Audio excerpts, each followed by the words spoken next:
बारिश का मौसम शहर के किनारे वाले छोटे से मकान में आहिस्ता आहिस्ता शुरू हुआ। हिना अपनी वालिदा के साथ अपने छोटे से घर के एक कमरे में मौजूद थी। इसके वालिदैन जल्दी काम निपटाने के बाद शहर वापस जा रहे थे और उन्होंने हिना से कहा कि वो घर का ख्याल रखेगी और अगले महीने घर की छत की मुरम्मत के लिए पैसे भेजे जाएंगे। बेटी, मोहतात रहना और कोशिश करना कि सब कुछ ठीक रहे, वालिदा ने मोहब्बत से कहा। हिना ने मुस्कुराते हुए वदा किया, उम्मी फिक्र ना करें, सब कुछ संभाल लूंगी। छोटे से घर में 4 बहुएं रहती थीं। हिना सबसे छोटी थी और बाकी 3 बाओ जो कि जीनत, सारा और माहीन थीं, ज्यादा मेहनती नहीं थीं। वो अक्सर काम से बचती रहती थीं और हिना ही घर के सब काम संभालती थी। एक दिन बारिश शुरू हुई और तीनों बहुएं बारिश में भीगने लगे। हिना ने फौरन सबके लिए प्लास्टिक की बोरियां तैयार करके हाथों से उनको ऊपर छत पर लगा दिया ताकि पानी अंदर न आए। इसके काम को देखकर वालिदा ने कहा, बेटी, तुम वाकई काबिल हो, सबके बारे में सोचती हो। तेज बारिश के बावजूद हिना ने खाना बनाया, बर्तन धोए और पानी जमा करके बाहर फेंक दिया।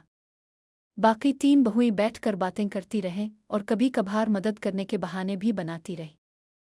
हिना को न सिर्फ घर के काम करना पड़ा बल्कि बारिश की वजह से आने वाले पानी को भी संभालना पड़ा। चंद दिनों में बारिश ने हिना को सबसे ज्यादा थकाया क्योंकि तीनों बाव किसी काम में हाथ नहीं डालती थीं।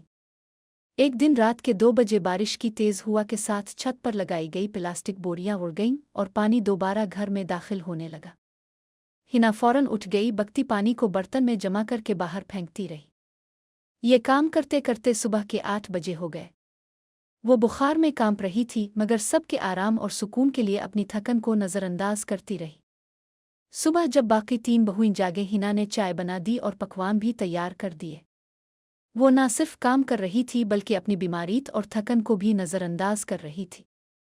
बाकी 3 बहुएं अपनी गलतियों का एहसास करते हुए हिना से मुआफ़ी मांगे। उन्होंने वदा किया कि अब वो भी घर के कामों में हिस्सा लेंगी और हिना को सब कुछ अकेले संभालने पर मजबूर नहीं करेंगी। हिना की मेहनत और सब्र ने सबको मुतासिर किया।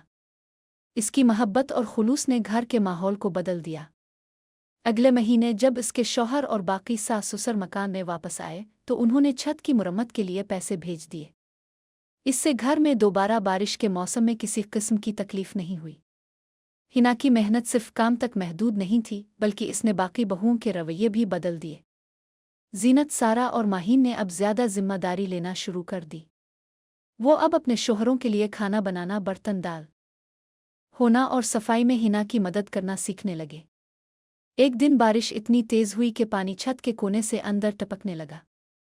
हिना ने फौरन छत पर प्लास्टिक शीटें दोबारा बांधी और पानी को बर्तनों में जमा करके बाहर फेंकना शुरू किया। बाकी 3 बहुएं हैरान होकर देख रही थीं कि हिना किस तरह थकन और बुखार के बावजूद सबके आराम के लिए काम कर रही है। शालेना की तरह हिना ने भी अपने दिल में दूसरों के लिए मोहब्बत और ख्याल को अव्वलियत दी। वो न सिर्फ काम कर रही थी बल्कि हर एक के लिए छोटे छोटे इक़दामात कर रही थी ताकि सबको सुकून और आराम मिले। दिन गुजरते गए और बारिश का मौसम ख़त्म हुआ। मकान में सफाई और मुरम्मत मुकम्मल हो गई। बाकी 3 बहुएं अब हिना के काम की कदर करने लगे और उसकी मदद करने लगे। हिना की मेहनत और सब्र ने सबको सिखा दिया कि एक ख़ानदान में मोहब्बत, मेहनत और ताउन ही असल ताकत है। इस कहानी से ये सबक मिलता है कि चाहे हालात कितने भी मुश्किल हों, मेहनत, सब्र और दूसरों के लिए सोचना ही इंसान को काबिल एहतराम बनाता है।